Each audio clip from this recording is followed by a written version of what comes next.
We're also very happy to break into some specific program breakout rooms just to answer any further questions anyone might have about a specific program.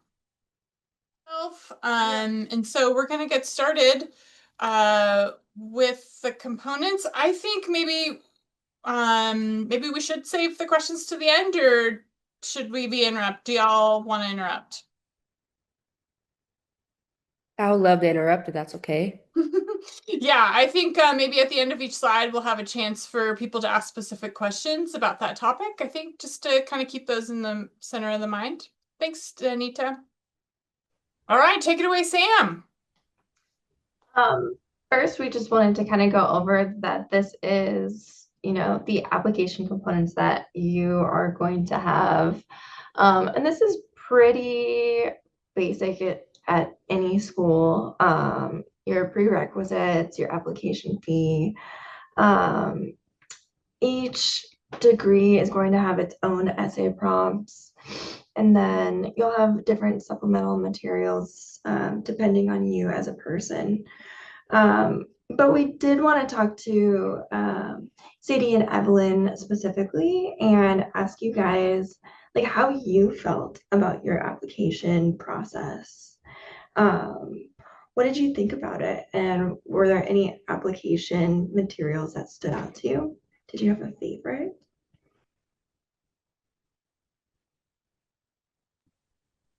I can go ahead and start. I think that the application process was like a very exciting time for me. I think everything began feeling very like real during this time. It was like a lot of like work up to this moment. And then I was like, yes, I'm finally doing it. So it felt like a very exciting time. And it can be like a ton of work, but it feels like you're finally working towards something like tangible. And so it's like exciting too. Um, I remember also working very closely with Nicole during this time, and I was very paranoid about like not having all my prerequisites or missing a class somewhere. So I was like very in communication with my admissions counselor at my undergrad school and also with Nicole, just making sure everything lined up and that I had all of my prerequisites that I needed to have, which was really helpful. Nicole was very helpful with all of that. I think the part that maybe stressed me out the most was maybe the recommendations from references. I just didn't know like where I should get those from or who would be the most influential to get. Um, and obviously the interview. The interview was very stressful for me, but I feel like we'll get to that later on maybe, and I can provide more tips. But yeah. That was going to be my next question is, did you guys bond with your counselors? Uh-huh. It sounds like you did, Sadie. And Evelyn, what about you? I think my application process went pretty well. I was pretty unique because I also applied to allopathic medical schools, but drawing parallels, I also worked very closely with my counselors to make sure I had everything in order. And I was able to use those materials for naturopathic medical school and combining kind of with my undergrad education of nutrition to kind of make it more holistic and through my experience as well. Um, but yeah, I also use ChatGPT to like practice and for the interview to make sure all my answers were complete and thorough. Very smart. Yeah, and the process also helped me like it was pretty meaningful because it helps you reflect on all your experiences and how you've come. So I think it was pretty meaningful. Perfect. And lastly, looking back, do either of you have any advice about the process, the application components, for anybody starting their application? I guess I would say maybe like don't procrastinate, don't wait until the last minute to get everything done. It is like a big task, and so preparing for it well, making sure your resume, go over things, get a lot of eyes on things, to go over and get opinions about everything, your essay prompts, your resume, everything. Um, yeah, and just kind of like do your research, like for the interview, I remember we had uh an article, like a scientific article that we got and we had to answer a question in the interview about that. So just really reading over that article and being prepared. Just prepare yourself as much as you can. I remember looking up like potential medical school interview questions and just practicing as much as I could beforehand. So, yeah. Yeah, I'd agree. I think don't waste time. Make sure you get a lot and don't be afraid to like try again if you don't like what you wrote and research how resumes are not resumes. Research how the the essays are written because they're written like a very specific way. And yeah, and just get a lot of practice in, I think is good.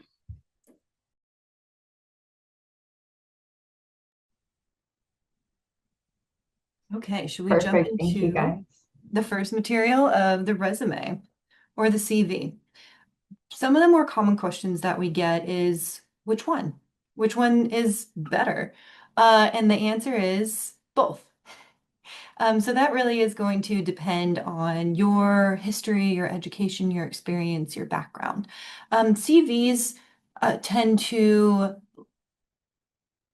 what am I trying to say here? They tend to represent you better if you had publications, research, and need a little bit more space.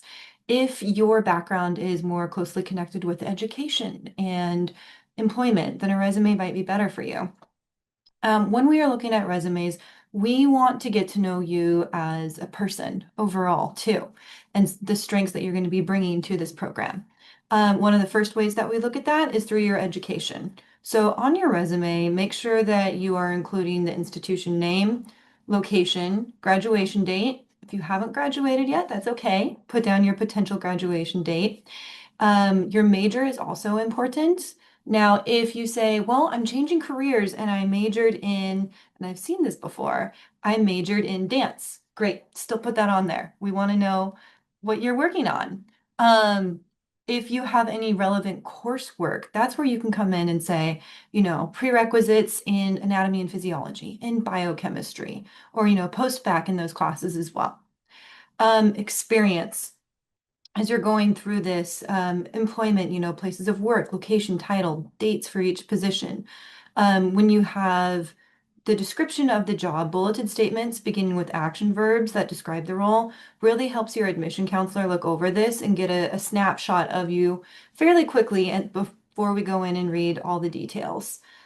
Some people that don't have a lot of employment experience, we still want to know if you have done any volunteering, if you have done shadowing, internships. Please list those as well for your experience. And then we also look for other honors and activities that you've done. Like I said, we want to get to know you as a person. So if you were the captain of your soccer team in college, great. If you helped run a club in college, or you've done fundraising, or even if you have gone to conferences that are related to the program that you are applying for, please list that. We have nutrition conferences here at NUNM, and if that's one that you're able to go to virtually, have that on there. It shows us a well-rounded applicant and that you have these experiences that you'll be bringing to our program as well. And then, of course, I know Sadie and Evelyn will probably speak to this a little bit too. Formatting is so important. And it can be so tricky sometimes, but making sure it's organized, easy to read. Double check it for spelling errors. I know you both already said have eyes on it, have multiple pairs of eyes on it. But no, we don't necessarily have to keep it to one page. I would say 1 to 2 pages for a resume is that's a good guideline to follow. And then CVs, if you ever have written a CV, there's not much of a limit there. Sadie, Evelyn, what did I miss? I was just gonna say that for me, for a resume, like sometimes it can be hard to like hype myself up and like remember all the cool things that I've done, but like really don't sell yourself short and like think, include all there's like might be classes that you did in undergrad that you had to apply for that were very selective. I did like a cadaver dissection class that only a certain few people got to do. Like that would be really good to put on there. Anything that might be like competitive or just shows your like range of your knowledge. And format, yeah, is very important. I think that I just found like a template that I really liked or that I felt was like aesthetically pleasing on Google and like took that template and just filled it in with my own information. So you can totally do something like that. Don't make it harder on yourself, just find something that already works and then make it your own. Totally support that. Yeah, same for here. I think also adding things that you might like extracurricular activities. Like I know I ran a half marathon, so I put that in there because I think it speaks to your character, dedication, your drive. So I think a lot of things can be in there if you don't feel you have enough. Just be creative, and I think it'll work. Mhm.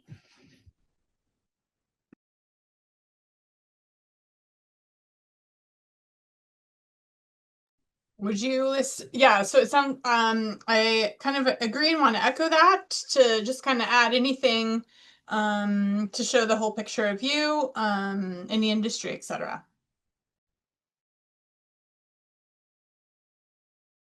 Does anyone have any questions? Feel free to put it in the chat or unmute if you have any questions kind of specific about the resume. I do have one question. Sorry, I sound sick. I'm in sick today. But I still wanted to join today. I've done a lot of research things. I am a research liaison for OHSU right now. Um, I know on your CV, on my past CV for my undergraduate degree, I put in my research, like my capstone presentations. Is that something else that you would like, not you, but would like to showcase on a CV is presentations, even if it's in just regular daily undergrad classes? Yes, absolutely. Okay. Anything that you have presented on, that you've researched, that you have contributed on in any type of writing, even if it doesn't connect with the program you're applying for, it still shows that you've put in the work Okay. and that you know the process of the research or the writing or presentations, which we do look for. Nice. Thank you.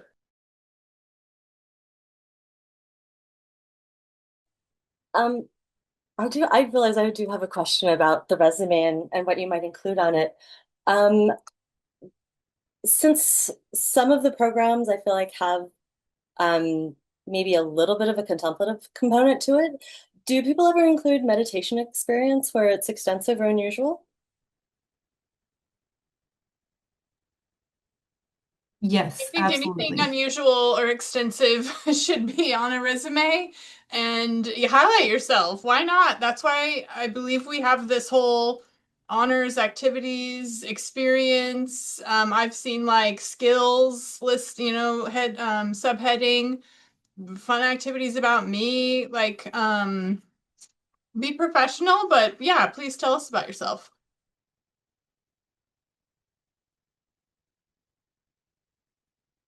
If that answers it. Is that okay?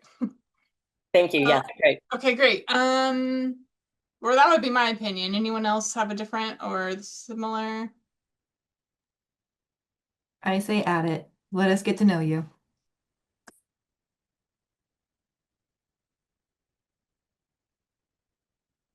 Yeah, I think most any experience can be connected to, if you are kind of trying to link it or describe something you've gained to help you in the program. I think most everything can be linked.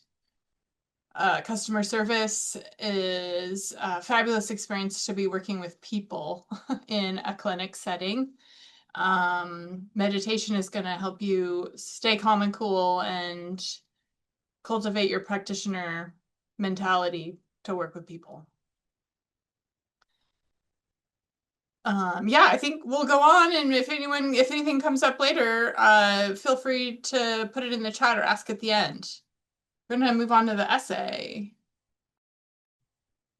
Essay is mine, and I think I get this one because my background is in writing in English. So I feel very passionately about the essay portion. So I have a slightly bulkier section here, so I'm going to try and go through each slide a little bit abbreviated. And if anybody has any questions, please interrupt me as I go, and then we'll get Sadie and Evelyn's opinions afterwards. So as you can see, our essay prompts are really designed for us to get to know you. So those extra things that we were just talking about in the resume, the skills, the extensive or different things, this is a really great place to talk about that. It's not appropriate in every section, but this is a good place for you to say, hey, this was an experience that I had that led me to natural medicine. So if you have those sorts of things on your resume and you're like, I'd really like to talk more about that, I think this makes me a good, unique fit. Essays are a great place to start to do that. Be sure that you are writing to every single part of the prompt. Sometimes the prompts feel like they're blending together, but read them, reread them, think about them, and be sure that you're writing to those because we've asked them particularly in order to get to know you. So just remember that. Obviously organized. I mean, I don't think I need to tell anyone who's applying to graduate school that y'all need to be organized, right? And then spelling, punctuation, grammar. The best way that I do it is I take anything that I write and I just throw it at my husband, right? And I'm like, please read through this, see if you see anything, double check it, let Word do it for you. You know, however works for you, whatever works for you, just do that. So for our next slide, we're going to just get started very briefly talking about each section, right? So many of you probably have written academic papers before or are familiar with it. And if you're not, a good thing to think about when you're doing your introduction is you are introducing what you're about to tell us. You don't want to go into super detail. You don't want to like get too in the weeds there. You're basically telling us what you're going to tell us in the most abbreviated way possible. You know, writing teachers will often tell you like, make it exciting. It doesn't really have to be exciting, but we do like to see your personality. Like if you have a sort of like sense of humor, I love to see like a chic little intro where you're, you know, having a good time. So just think about that as you're going into your essay writing. You just want to tell us what you're going to tell us. And then moving on very briefly to the body. This is where we get into like the meat of it, y'all. Like this is where we want to hear about those special things. We want to hear about how you figured this out, how you got to us. Depending on the program you're applying for, you know, there could be like, I like the ND has a couple of different essays. So some of that information can be shared between. But this is where you'd get into all that. So think about you know, how you got here, what qualities about you really speak to this profession, whatever it is that you're interested in doing. Talk about any clinical experience that you've had, or, you know, if you've shadowed somebody, this is really where like that meat is. And make sure that you're proofreading and rereading, because if you're anything like me, as you can tell, I kind of tend to ramble a little bit. I can get off topic. So be sure that you're just kind of like, keeping yourself in check. I got to go back and like erase 9 paragraphs because I've talked too much. So just keep an eye on like what you're saying. Make sure that it's applicable to the essay prompt and also appropriate for the program that you're applying for. But don't forget to like show us who you are because this is a really great opportunity to like be funny. If you're funny, be funny. If you're serious, be serious. Let us know like what kind of person we're working with. And then if we just zoom right along to our conclusion, this is almost exactly like your introduction. You're going to tell us what you already told us, but you're going to reiterate the parts that are most important, right? So if you have like awesome bedside manner, this is a great place to be like, hey, remember when I talked about that 2 paragraphs ago? Yep, I've got really good bedside manner. Did you shadow an ND for a year? This is a good place to say, hey, remember when I said that like 5 paragraphs ago? Yep, I want you to remember that. So restate what you've already stated, sort of make that like a well-rounded, here are the reasons why, here's why I'm excited, here's why NUNM. Keep it short, keep it punchy, don't get too in the weeds on it and close it out. It doesn't have to be like this huge sort of like, oh, all of these many things I did. Just be like, hey, I'm pretty dope and I really want to be in your program because y'all are dope too. Cool. So that's like I just like zoomed through all those. So before I get to Sadie and Evelyn, are there any questions that anybody has just from that very brief overview? No. Okay, great. Fabulous. I love that. We can just move to Evelyn and Sadie, who are going to give you some really good information. So either of you, whichever one feels the urge to answer, can you kind of like give us an idea of sort of like what your experience was with with the essays themselves. Like, what was your process getting through that? Would you do anything differently? You know, just any insight you might have for us on the essays. I don't have like a ton of extra things to add. I feel like you did a really good job of summarizing it all, Caleb. I was trying to go back and look and find my essays to give you guys an idea of like what questions I was asked, but I couldn't find them. But I would just reiterate to have other people read them over, get more set of eyes on it, really focus on spelling and grammar, and just like have fun with it. Like this is the opportunity to like show your creative side and show them your personality and just throw in some personal experiences and ties and yeah, I wouldn't take this part too seriously. I mean, it's important part of the application, but just have fun with it too. I don't remember this part of the application being like super stressful for me. I think for me, it was the opposite. This is the part where I was like, it has to be perfect. So I did a lot of editing and then I also like I put out all my experiences like on my resume and I was like, this one can go on this essay, this one fits in this essay, and kind of like outline them so each essay could talk a little bit about me differently and show all the different experiences that I had. So it could be unique. Each essay could be unique. And I do remember the advice that I received was to, when you have an experience, make sure to say what you got out of the experience. Like, this is a great way to see this and that, empathetic, and the takeaways that you had. Also, the conclusion that again, advice that I received was to make it really impactful. Like, this is how I'm going to be a great physician, and like leave them thinking, like, yeah, she's going to be a great physician. You want them to think about you, you know? So I took a lot of time. I wanted to make them really good because this is where the first impression that you're going to make, and this is when they're going to see you. So I think it's important. And it took a lot of time, a lot of editing. Yeah. Last thing I want to just add real quick because I forgot to mention it while I was talking, but please, please, please don't use AI to do any portion of your writing. AI is great, ChatGPT, lovely if you want to like, you know, get your thoughts together and like make an outline for yourself, but please, please do not use it even to proofread. I cannot stress this enough. Not only can we tell, but it often does not do a great job. So just, you know, think of it as like an early stage planning partner and not like a fully polished essay partner.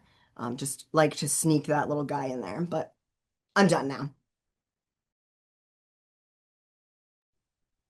Are there any final questions about the essays for Caleb and students? I do have one question. Say you have would the essay be an appropriate space to also highlight some like downs maybe that are in your application? Down is not the word, but I seen some head nods. You know what I'm trying to say. My sick brain, okay? But some of the cons or whatever of your application. This is a really good question, actually. I don't think I've ever gotten that question. So the answer is a little complex because both yes and no. It depends on how that relates to why you're applying or who you are as a person, right? So yes, if the, you know, if the thing that you want to write about really affected you, say, you know, you had a chronic condition, right? And it led you to an ND, and that's sort of how you kind of got there. We welcome personal journeys. We welcome, you know, we all know that like we're all human, right? And like bad stuff happens to us, and that often leads us onto new paths. So we welcome all of that, but be selective what you're adding in there, right? Don't just like throw it all at the wall and hope something sticks. Just kind of like really think about before you get started, really think about why those experiences have contributed to you as an overall person or the program itself. And sometimes, you know, we'll write something and be like, I don't think that really works. And that's what the editing stage is for. But yeah, just keep, you know, make sure you keep in mind the prompts and kind of what we're looking for. So yes, but also no. Thank you, Yeah, thank you. I was just thinking about like low GPA or something, or like maybe it took you longer to get your bachelor's or whatever the case may be, but that like could be an appropriate place to not drawn too much into it or not go too deep into it, but kind of just highlight, yeah, this happened and maybe I'm more resilient or whatever the case may be. So I like what you said, Caleb. Thank you. Yeah, absolutely. Yeah, if you have a GPA journey, listen, I've got a GPA journey in my undergrad. Ugly. I don't tell anybody what that GPA is. Um, and I think that sometimes that can be necessary to use the essay as a place to say like, hey, I was going through this chronic illness or I was going through this other thing, and so you might see like a little low GPA. Let me sort of like touch on that. So that could be an appropriate place to address that. yeah, I've seen that done well, echoing what Evelyn said about what you learned from it or how it contributed what Caleb said to your decision or made you, have this quality that you're going to bring to NUNM, that kind of thing, instead of, and I've seen it done not so great, just like dump this all on me sob story without any learning or, takeaways, like Evelyn said. Yeah, so nice question. Thanks for addressing that, because it is kind of fun actually to be reading through a transcript and say like, "Oh, I wonder what happened in spring," and then see, have that explanation or like, "Wow, that was really a transformative moment actually," when reading the essay for me.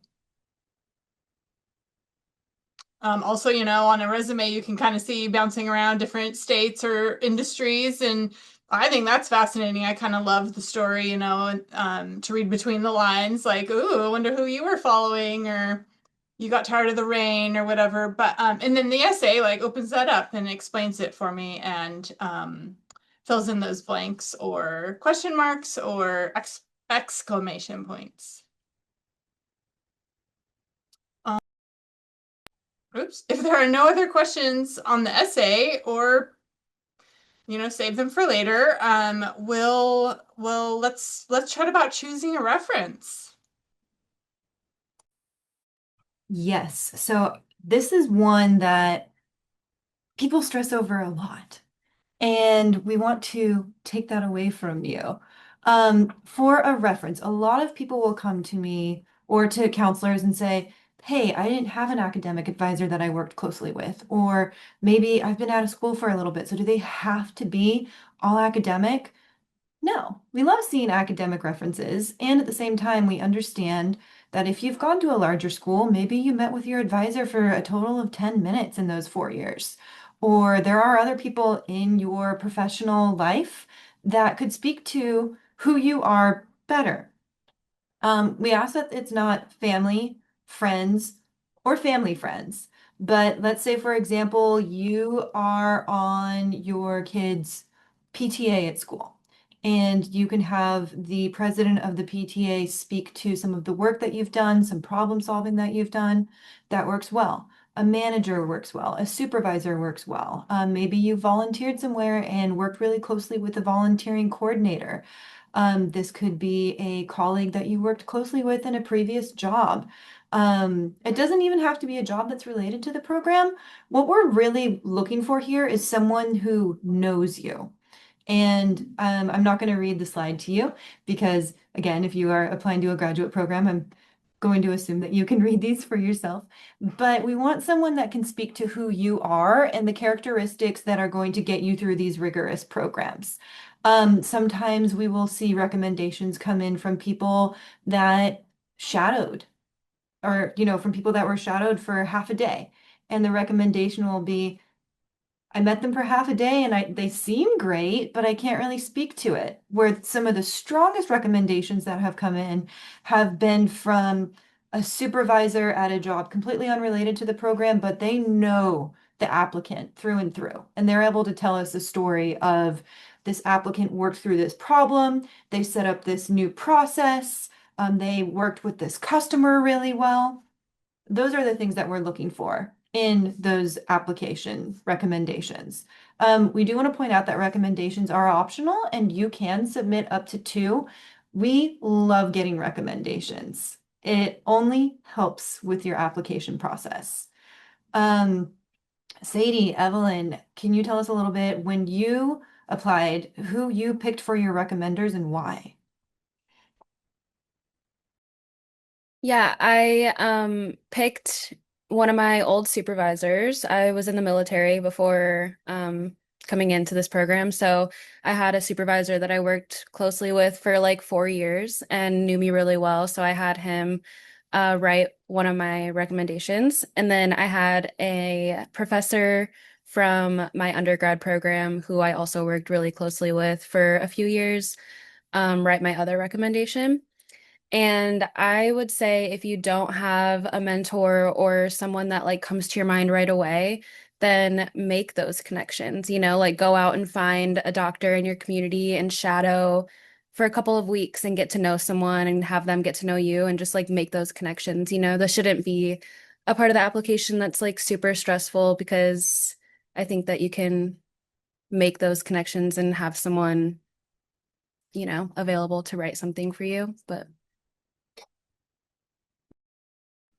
For me, I asked my organic chemistry teacher to write a recommendation. It was a 1 year course, so she knew me through and through, and I was in her office hours every day because organic chemistry was difficult for me. So I think she got to see how I grew throughout that year and how I was really dedicated to, getting a good grade and going to medical school because it was a part of the prerequisites.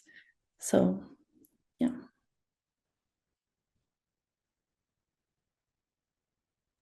And I do want to point out for the recommendations that we ask for, recommenders are sent a form to fill out for you.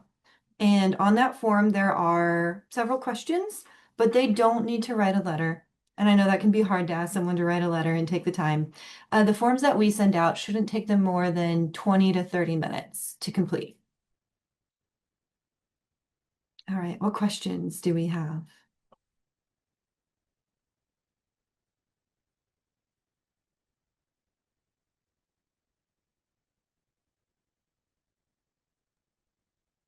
Again, while it's optional, so that we can start reviewing your application, we really do, it really can benefit an application, and I have seen it be those couple points to make it to an interview in the ND stage. So, like Sadie says, go find someone to get to know and be able to fill out a quick form for you.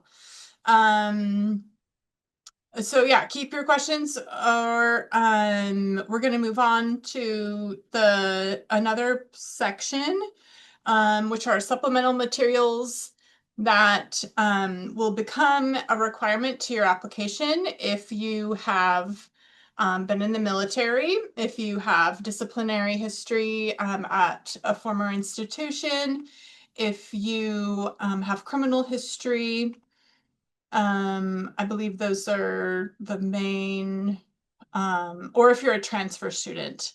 So, yeah, it will become a application or a spot to upload a document, just like an essay, on your application portal.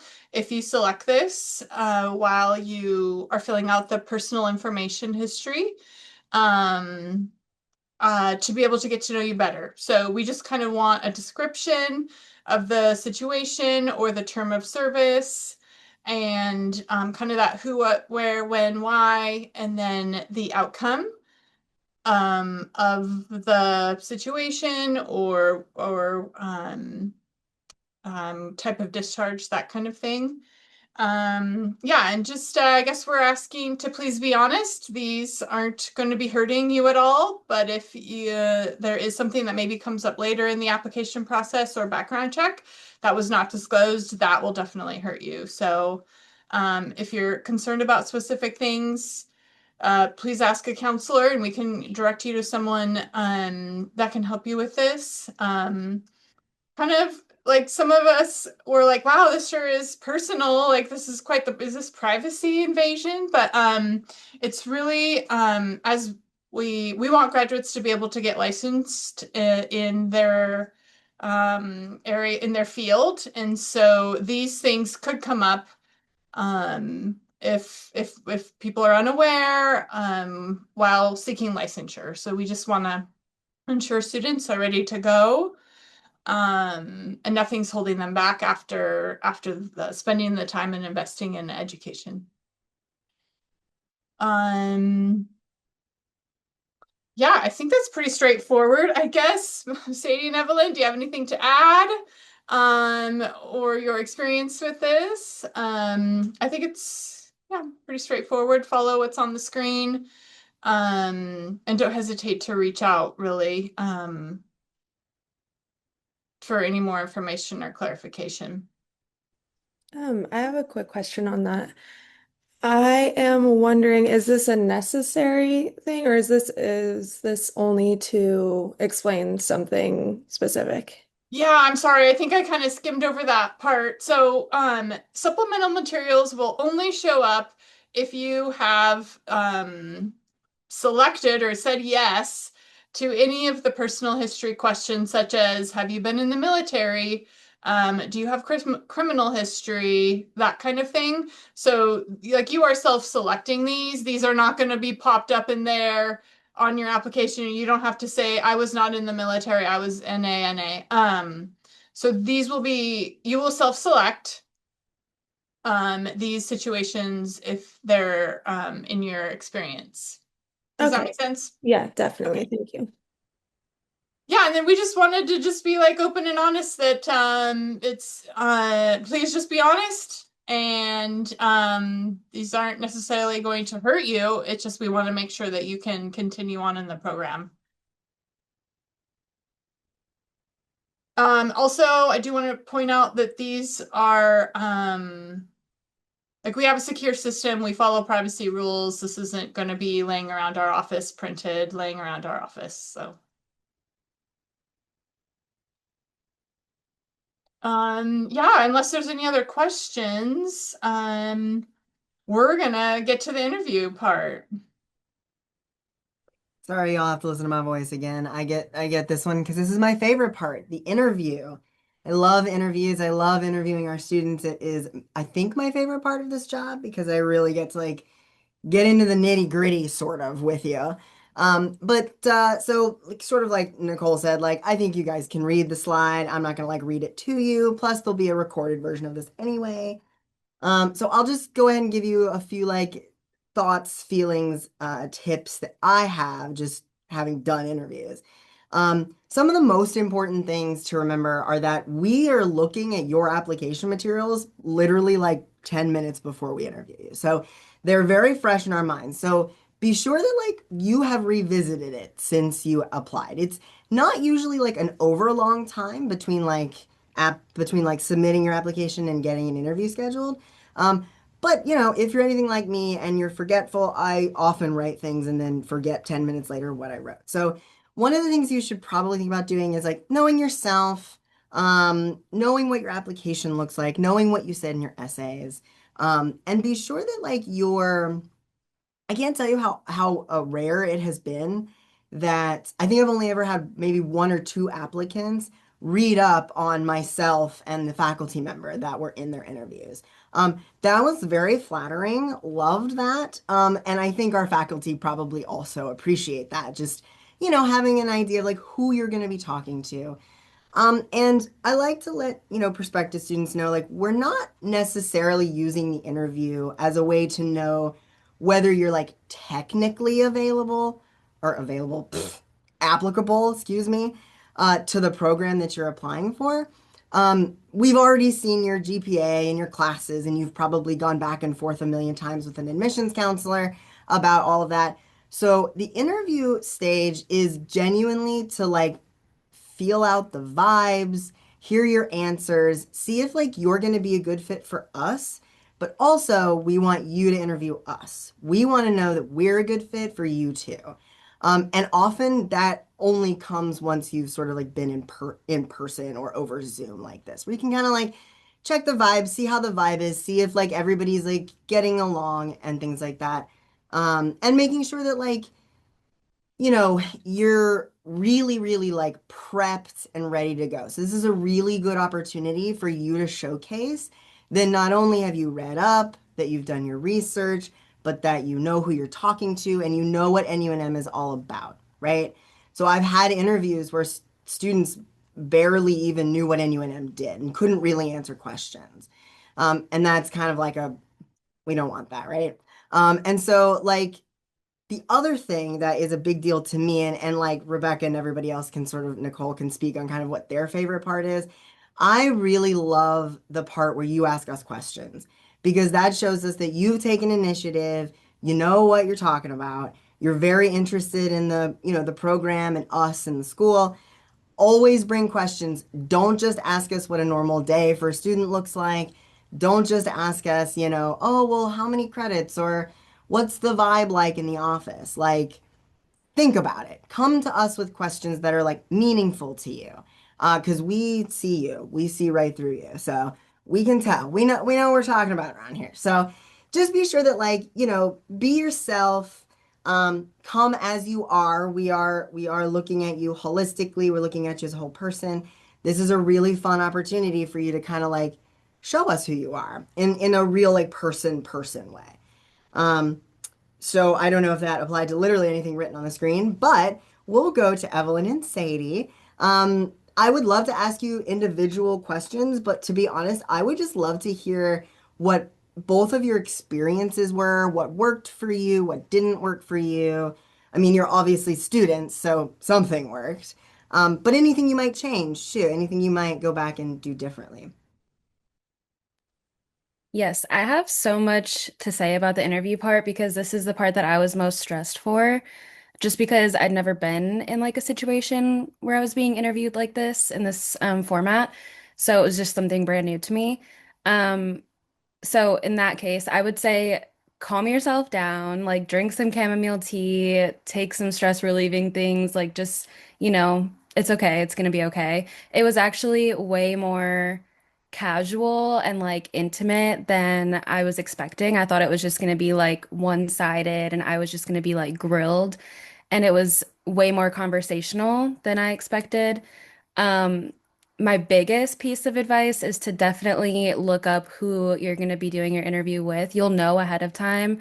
I remember Nicole sending me an email ahead of time with exactly the professor or whatever that I was going to be interviewed with.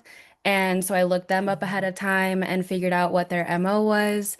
I think that I was interviewed by Dr. Golani, and she's a professor at the school who does a lot of like trans health. And so I made sure to bring that up in my interview and ask her about that, just so she knew that I did my research. And also like looking up the school's like mission statement and stuff like that. Just like make sure to kind of like include that stuff in your answers and your interview so that they know that you are serious about applying and about the school. Um, and just be authentic, be yourself. I think it's easy. I did a lot of like practicing, trying to like memorize questions and answers, and that can kind of come off as not authentic if you're just kind of like saying a script and not speaking authentically. So I would just say to just be yourself and just, it can be really stressful, the interview portion, but just, I don't know, yeah, calm yourself down a little bit and just kind of pretend it's like a conversation with friends because that's kind of what it ends up being. So. From my experience, I did use ChatGPT to create questions. First, general interview questions like, tell me more about yourself, things like that. Then I went to my program's the ND program, so more specific ND program questions, so I could kind of formulate my thoughts into words. After that, I did take some time to go through each of my essays and kind of practice explaining how that experience was, which I think is the most important part because mostly all the questions that they asked were about my experiences. So going through, making sure you can explain what did you take away, how did it go, I think is probably more important than using the ChatGPT. Yeah, and then just my experience, it was more of a, they had, I think, I don't know, Rebecca was there, but there was questions, like they had preset questions that they made from the essays that they asked. So it kind of helped me manage my stress that I didn't have to do too much small talk or, see, I was nervous. There was nothing in my brain. And so it was just questions I had to answer and they weren't hard. They were all in my experience and my takeaways. and they're not trying to trick you or anything.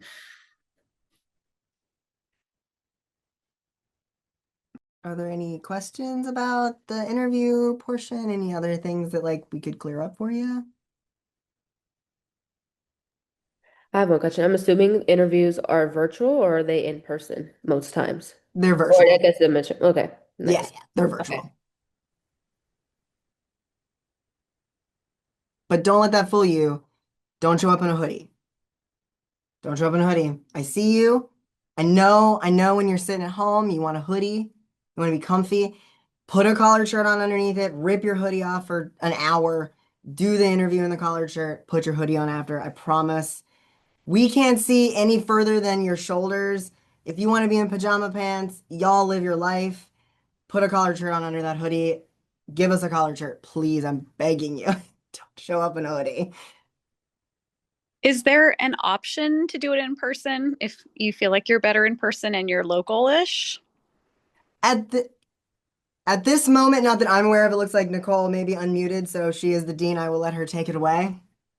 I was going to say we have done this once, and it was conveyed to us about 3 weeks before, so we could get it coordinated. So if we reach out to you for that interview, say, hey, I really want to come in person. We have a comment, like I said, we used to do all of our interviews in person in the before pandemic times. So it's definitely possible. We just need to make some extra arrangements beforehand. And I would love to do more in-person interviews. Sorry, team, I know. But I think it'd be great for us to meet you face to face if you feel more comfortable with that and you are local. I have been pretty surprised that you can find a connection over a screen though. I think definitely the faculty do try and put you at ease. I think Dr. Locke even says like, how's it going? Like halfway through. Like, yeah.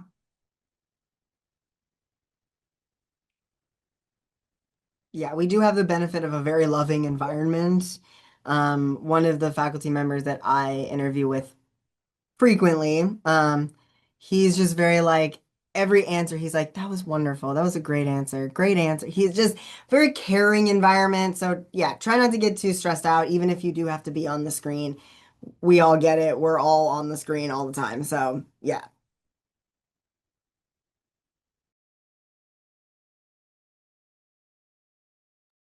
Yeah, really great advice from our current students for sure. Yeah, and I'm glad you've had that experience because I think that's what we all try and create here. And yeah, again, just bring those questions for the faculty. Okay, let's see. Then any last questions, or you can put them in the chat or save them.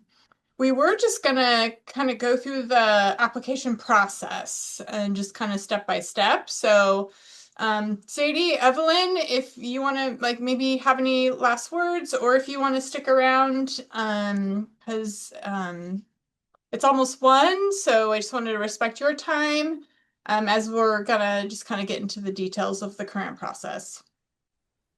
Sorry. Do you hear me? Go ahead, yeah. Sorry for that. Because my wife and kids are asleep now. It's a 5 o'clock in South Korea, so Oh sorry for wow. that. Thank you for getting up Anyway, early for us.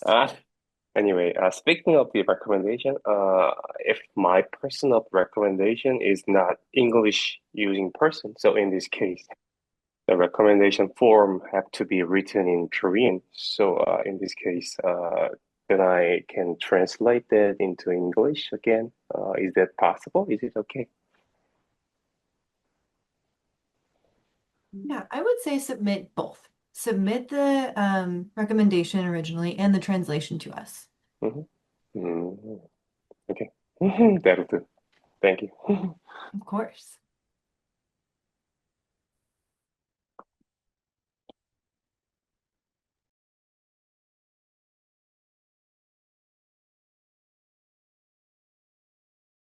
Sadie, Evelyn, like Rebecca was saying, we told you 1. So any last thoughts or words or recommendations you would like to share? I can actually stick around a little bit longer, so Hmm. if anyone has questions at the end or whatever, I just have somewhere to be at 1:30, so. Perfect, thank you. Great. For me, I'd say to take a deep breath and relax because you can do it. Everyone at this university is super sweet and nice. So don't feel too much pressure. I think you got it. If you're here for a reason. I feel like that's true. This is such a sweet school. I'm so happy that I'm here. Nice. Yeah. Yeah. And again, we want this to be the best fit for you. And so that's why we kind of want to go through each part just so you feel comfortable, confident showing your best self. So we can see that too as we make our decision. So yeah, I guess this is our application process. Here are the different steps. I don't know where you all are in with these steps, but we do have a new, I guess just the first things first is we have a new application system, computer system. So thanks for bearing with us as we're all kind of learning the new things we get to correct, or oops, it does this. So that first part of the application, you give us contact information, you share each institution that you've ever earned college credit from. And then that is when you will put in a reference name and email. If you weren't quite ready for that, or you didn't ask them that, we can add that in later. And then you'll be invited to join a student portal, and where you'll see the location to upload resume, essays, and any supplemental materials. So you will see your like a line for transcripts. So with the school that you had previously indicated, and those official transcripts are sent to our office and we will do the uploading. So you will just be able to see when they were received in our office. And then as you go through the process, you might see other things pop in there, such as an evaluation or GPA. Those are kind of our internal forms, and you can maybe even kind of see the progress of your application review as those pop in there. But those are kind of our internal, just to keep those documents clear and with your application. So yeah, I guess if you have any questions like, do I need to upload? You'll only be able to upload to the item that we require you to upload something. So if it's just hanging out there and you can't click on it or anything, that's something that we'll complete or upload for you. Yeah, and then we practice rolling admissions, so we hope to get to look at your application when all the components are complete within 1 to 2 weeks. And if qualified for an interview, you'll be gotten in touch from our main admissions email, admissions@NUNM. And that can take a week or two to kind of set up a time for you to prepare. And yeah, then after the interview, it'll go on to a final review, which could take another week or two, depending on kind of the timing.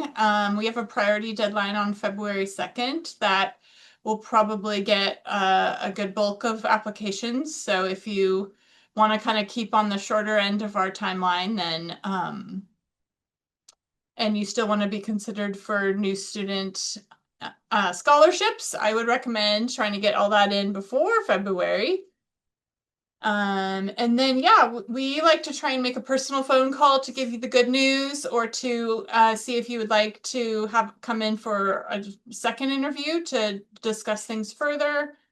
And then you'll get a couple emails, one to welcome you with kind of all the details of the enrollment materials, kind of timeline and next steps, as well as a document for you to sign your letter of intent, which we really like to hear back in 3 weeks, I think we say. But of course, we want to work with you if you're deciding and taking that last step. And then, yeah, once you're admitted, there's different enrollment requirements that are explained really clearly in the welcome email. So we use the system to kind of keep track of all that paperwork and details for you, that you'll pretty much be working with them to upload everything. But we're still here for you until you start that first day of class to answer any questions or give you a tour of the school, help you find a place in Portland, whatever really. We want, you're part of our community then. So that was kind of short maybe, but maybe people were wondering about other things. I'm happy to answer any questions. Sadie's still here too. Any final questions that have come up about our application? A couple things came up for me. One first question is, you said that it's the ND program is also on a rolling application as well. Yes, that's right. Oh. All of our applications are on the rolling cycle. And so not everyone starts, say, like in a fall term. Yeah. Yep, every program starts in fall. Okay. Our Masters of Science in Nutrition does have a winter start date I or see. an online cohort only. Okay. Okay. And then I see that the enrollment requirement says tuition deposit. So my other question would be payments and like loans and how to pay for school. And I know ND is definitely different than MD and other schools. And so I guess my question is, what are or to pay for ND school, are we using the typical loans, like the typical like governmental loans, or are there other opportunities for payment? Yeah, there's a couple different things. I don't know. Do you want to speak to that at all, Sadie? Or I'm not a student. Or I don't remember that part, or like, yeah, I don't remember. Yeah, we definitely most of our students do use federal financial aid, Danita, to pay for their education. So you would make sure to be completing the FAFSA and enter our school code all in the timeline. Once you are admitted, then you will be getting an award letter from our financial aid department. With like what they are able to, what they're able to send and award you with, and then you kind of work with them to decide what you do want to accept from that. So yeah, for payment, there are financial aid, mainly loans at the graduate level. Students can borrow some living expenses as well, up to those like new caps that are in place. We do have scholarships for new incoming students as well as returning students. Our community was very generous. We gave away $300,000 this past year. Those were many students, so those kind of do break down into smaller chunks, but every bit counts. At this time, Oregon has some pretty neat scholarships for students who are from minority groups or students that want to one day work with underserved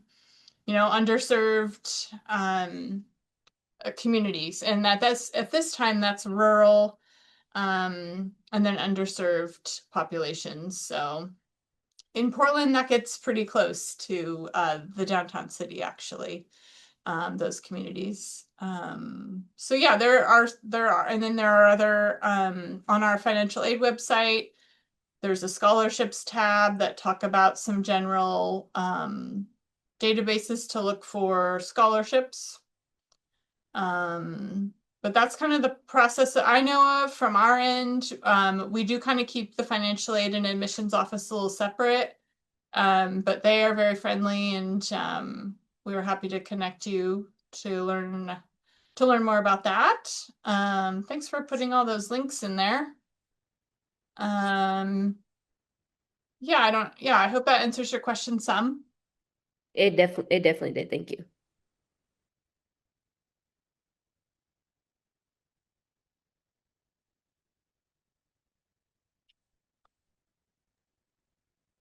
Right. Yeah, what is anyone else wondering? I can also put a couple breakout rooms if we want, or